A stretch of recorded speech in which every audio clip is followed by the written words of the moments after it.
Connolly was there.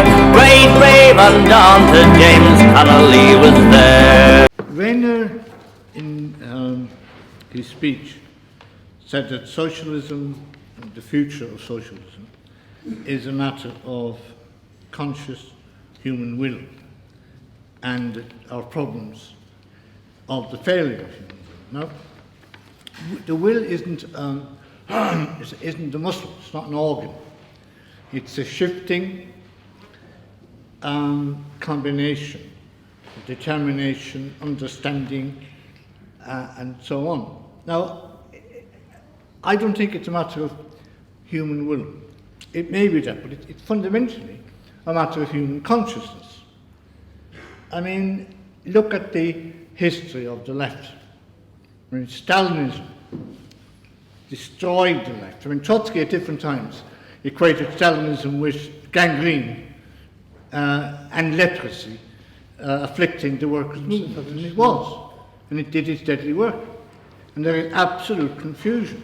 Now, what I think we're doing here, what I think I do in most of the stuff I write, is we're trying to create, sharpen a consciousness, awareness, understanding of why we are in the bad state as we are, understanding of what we have to do to change that. Now, in the case of Ireland, there has been a tremendous mystification, which has been specifically the work of the orthodox Trotskyists, by which I mean the Mandel International. But not only of them.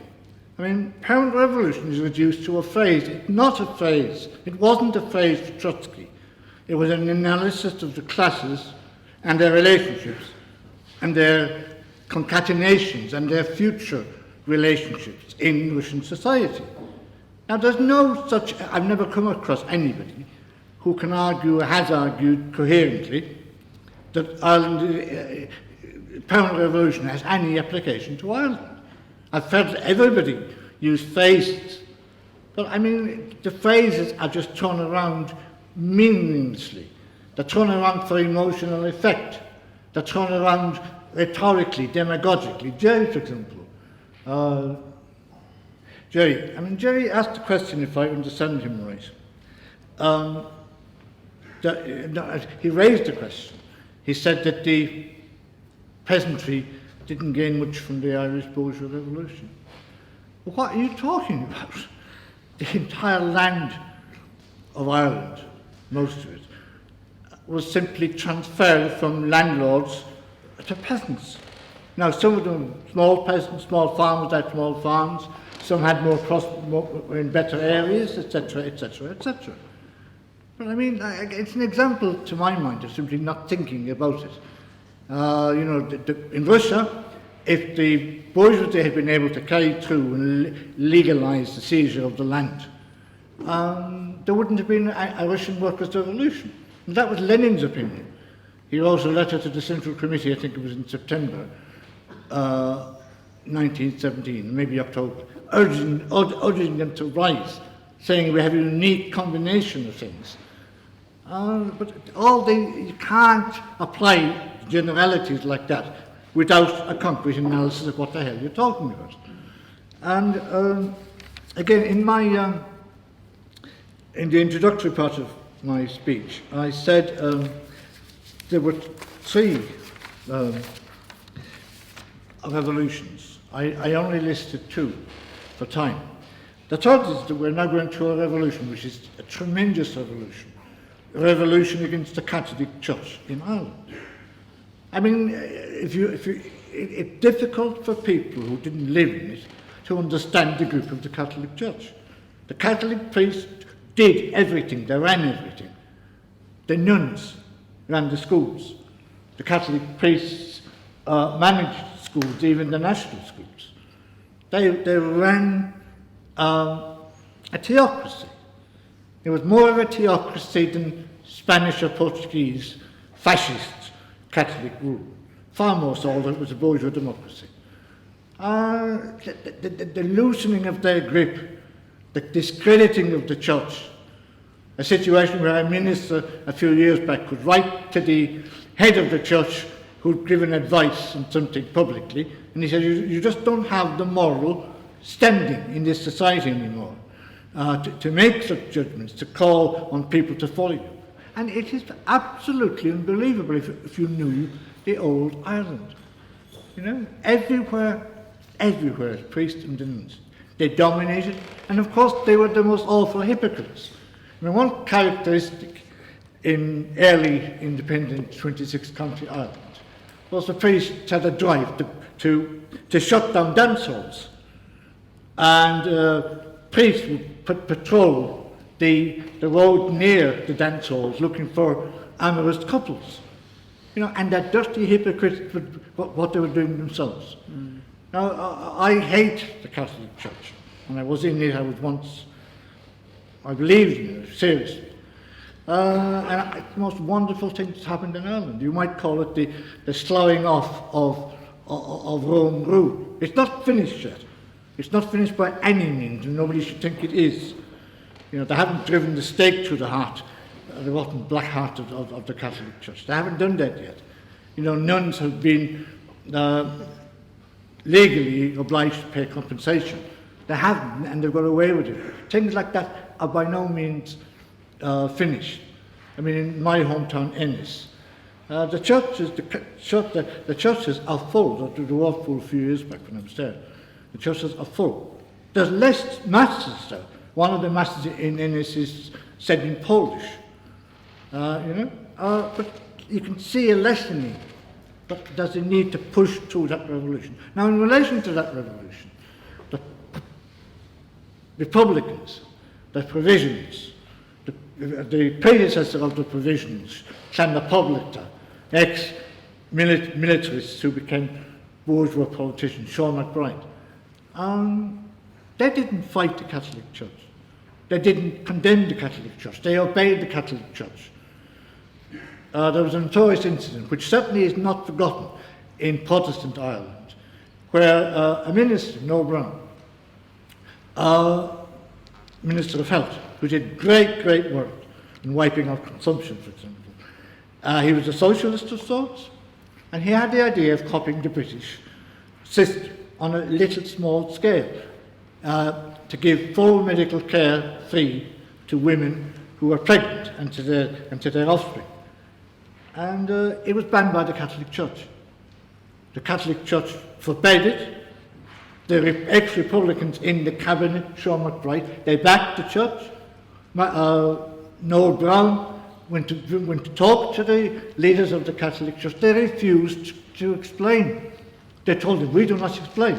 He asked them, well, look, you haven't opposed the National Health Service in Britain or Northern Ireland. Why are you against this? And the bishop said to him, or the archbishop, we do not explain. You know, they were tyrants.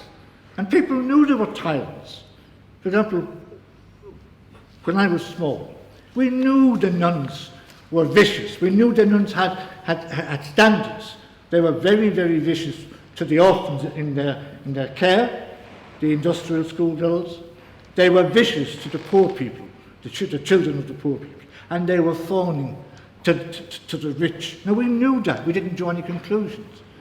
Now, Ireland has drawn a lot of conclusions. This is the Third Irish Revolution, and I'm glad to have seen the beginning of it.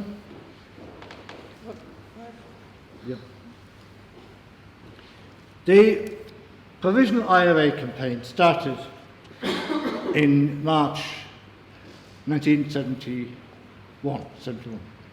It was a campaign that had no clear objective. It was a campaign that said it wanted to destroy Britain, British power in Ireland. It did succeed at the beginning. It succeeded in destroying Protestant sectarian rule in Northern Ireland. Exactly a year after the Provost started their bombing and their shooting, Britain abolished Protestant home rule. The Protestants had gained through the events before World War I a veto on the United Ireland. Now the Catholics gained a veto on home rule for Northern Irish Protestants. There could no longer be a purely Protestant administration, unionist administration. Power sharing was built into the system, and it still is. Now, that was a great victory. I think it's fact that the Provost won the victory, and there's no need to take it away from it.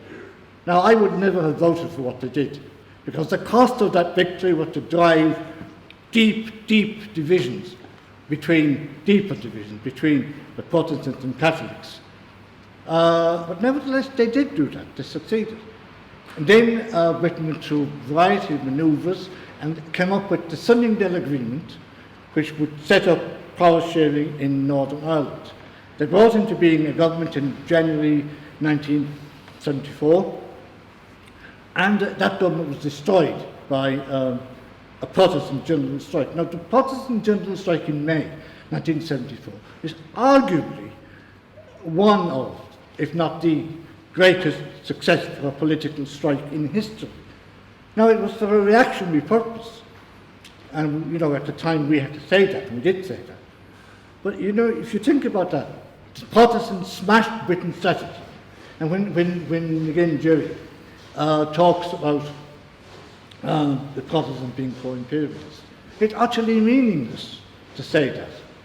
The Protestants are pro-Protestant. They have destroyed Britain's plans for Ireland in the past. Not the Provost destroyed the coalition government, it was the Orange General Strike. Now, the Provost continued their war. They resumed their war.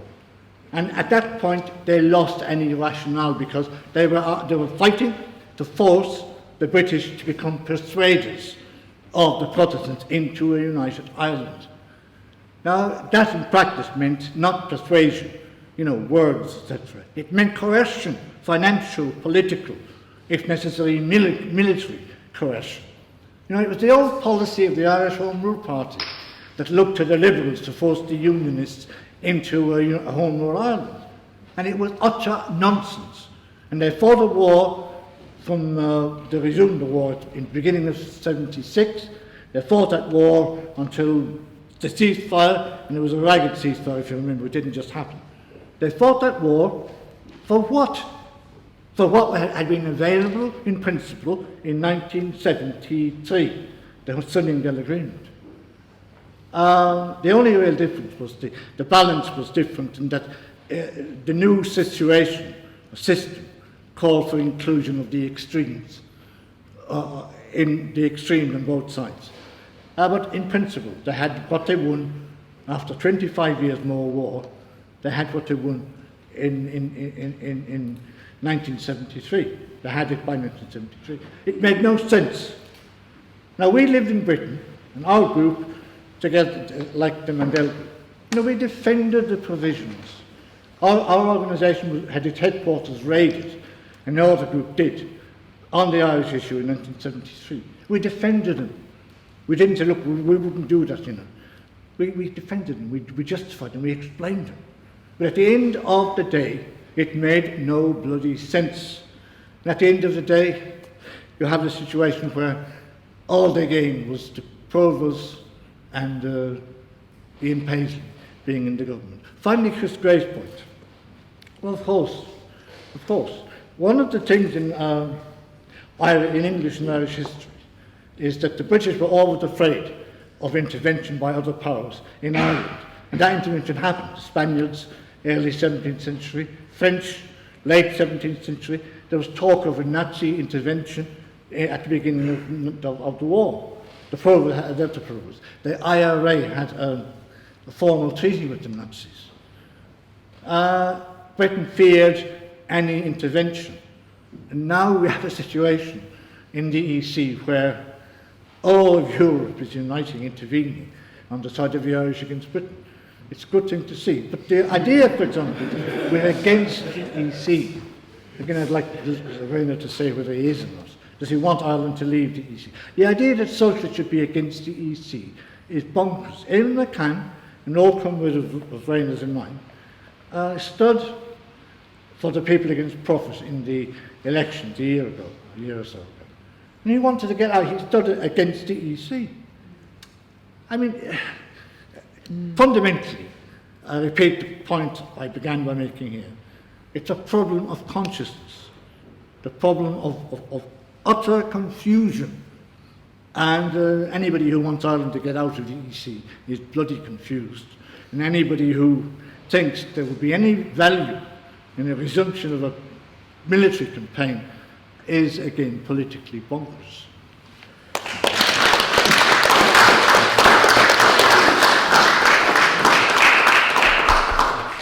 Okay, thank you, Sean. Go ahead, Brian.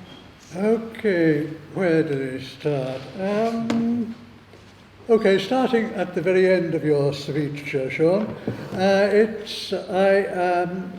have been arguing with various guys who want to extend the benefits of Brexit to Ireland, that is not the way forward. I made it abundantly clear that it is the question is not, am I against the EU? Yes, I'm against the EU. Am I for Europe? Yes, I'm for Europe. The question is if we can change the EU into a more democratic structure, which is the key thing. I'm sure that you know better than I when you hear Farrago or Boris or any of the others going on about how undemocratic the EU is. I mean, I'm sure you will all have asked yourselves, when did you ever make a proposal to try and make the EU more democratic? I mean, they never have. They're just using it as a bludgeon as an excuse. I mean, but at the same time, as it stands, it is the point. I will also say that I would be extremely worried about have to oppose the proposals for PESCO that an EU standing army amount, that I would be against that. It's not. It's at times when you have to sort of try and make a passage through through the eye of the needle. I think we'd all agree that it's bloody difficult. But you have to still say that I agree completely with our friend here who says we want a united socialist states of Europe. You say that it's very useful having the Europeans on our side, in Ireland again on this matter, but at the same time the EU is an unduly bureaucratic. It is an attempt at an imperialist, at a sort of super imperialist. I once described it as the Holy Rotten Empire.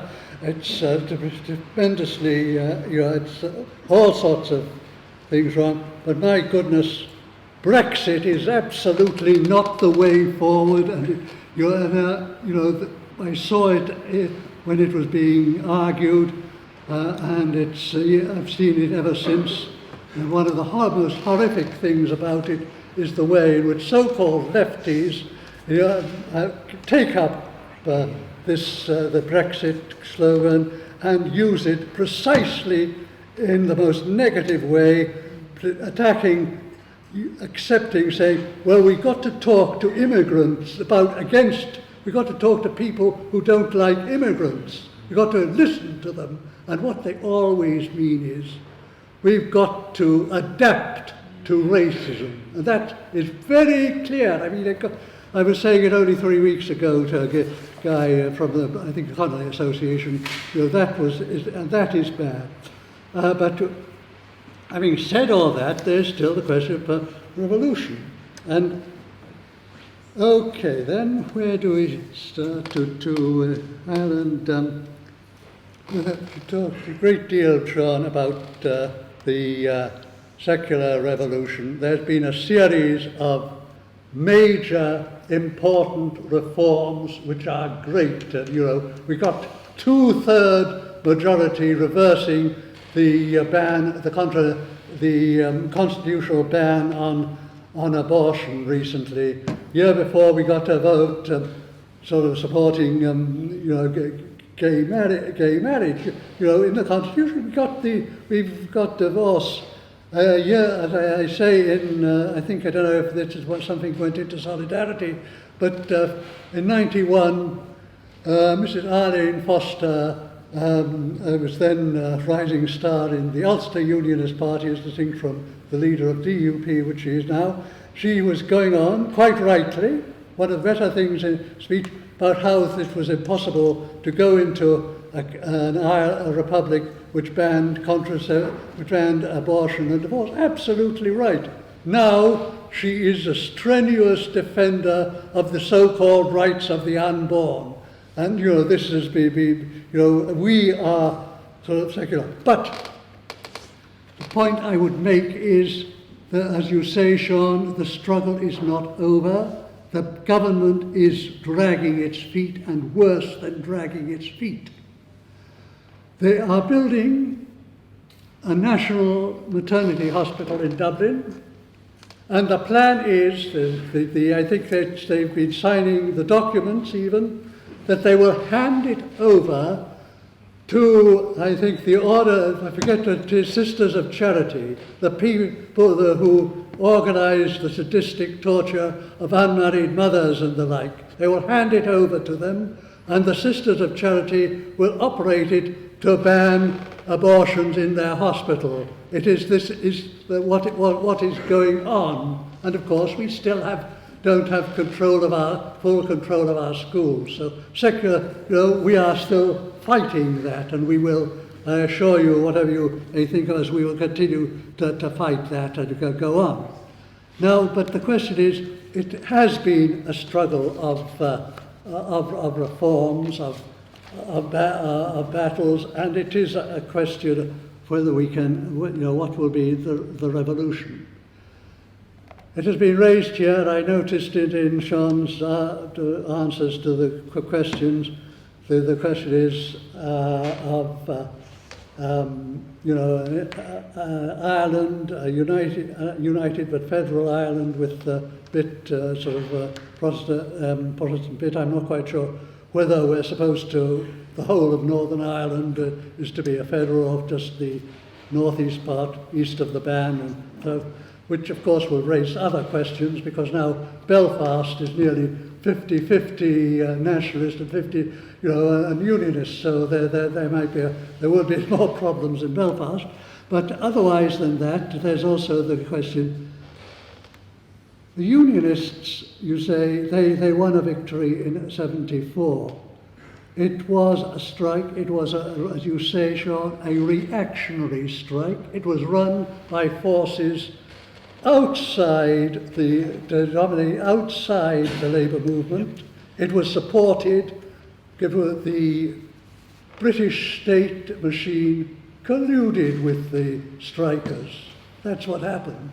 If any bloody strike had had that sort of sitting on hands and occasionally helping, depending the picket lines and the barricades, any strike would have won, I can tell you that much. But so it happened, and then, and of course it went back, it became then direct rule as it is now. Somebody mentioned then that 1985 there were huge demonstrations against the Anglo-Irish Agreement. Yep, there were huge demonstrations. And then they all went home and ate baked beans in a quiet manner, and or whatever they had for tea, and that was the end of the agitation. The Anglo-Irish Agreement went through without a problem. It was, but the very fact is, firstly, the AI agreement wasn't particularly impressive. One of the things was precisely this language issue, that there should be it should no longer be illegal to call your streets in nationalist areas in Irish. That was one thing, and there was that the Irish national government should be allowed to, you should have a say in doing it, but of course sovereignty, which is what it's about, was still with Britain. That is what happened. Now, so here's the question, and there's some points here. Republicanism. Well, I thought I made it quite clear that I am not a Republican. That I did not believe, that I thought that, I mean, possibly I didn't. I accept that you may not have understood. But I certainly may. The Republicans cannot reunite Ireland with or without the gun. They got more, rather more than they got at Sunningdale, mainly because Sunningdale they were out in the cold, but there was all what they did were. Get? What? What did you get? Extra. There's been a business that they have because really more in the joint meetings of the two parties. It was got there, and they guarantees. I can go through it but they were in fact. But the point is that they did that if after the hunger strikes, in fact before the hunger strikes, they were fighting simply to in fact to keep what they had even at Sunningdale. The danger was the Protestant that the Protestant would be that there was a restoration of Stormont per se. Land reform and Tories, I won't go into that. I mean, I think your dates are wrong, but that's a pedantic thing. Long gestation. The bourgeois revolution, it was a bourgeois, they were still fighting, and I think I made that abundantly clear. The bourgeois revolution, they were not fighting a permanent revolution. They could not fight a permanent revolution. You need a Marxist organisation to fight a permanent revolution, otherwise there will be no permanent revolution. It's that simple. Two last points. Firstly, as I say, I never claimed that the IRA was leading me. So the final point, no, Sean, I never called you a damned Englishman. I would never call you a damned Englishman at all. You, on the other hand, what? You said I'm not Irish. You've written I said that you were sort of, to all intents and purposes, not you were working as a British revolutionary rather than an Irish one, which you are. If you could make a British revolution, good luck to you. But you are not. You are just as you would report on what was happening in France. I mean, this is a fact of life. I am not. I was brought up in Wales. I am not I would not say that I am a British revolutionary or a Welsh revolutionary. I am an Irish revolutionary, which is just one of these things. As a matter of fact, you say that I was. I think you said I was a Cambrian rower, didn't you? I can't remember, but you certainly have a Welsh. But I was brought up in Wales, okay. But I was, in any case, as a matter of fact, if you want to go back to it, I am a returned member of the Irish diaspora, and my grandfather was born at a place called Castle Connell, which is just down the road from Ennis. So I think I was actually born in Clare. I'm the Irishman here. Well, that is, if you were going to go about there, we choose where we are. I mean, Trotsky went around calling himself a Jew. I would call him a Ukrainian. What is the thing? It's where you work, where you try to work for the revolution that I suggest counts. Whatever you may have been when you were sort of being carried around by your parents. I mean, it's that is the difference. That is the point that I would make, and that is where an Irish accent. Would be Irish, and that is why I'm able to wave an Irish passport around. By the way, which is rather sort of a bourgeois passport. But what the hell?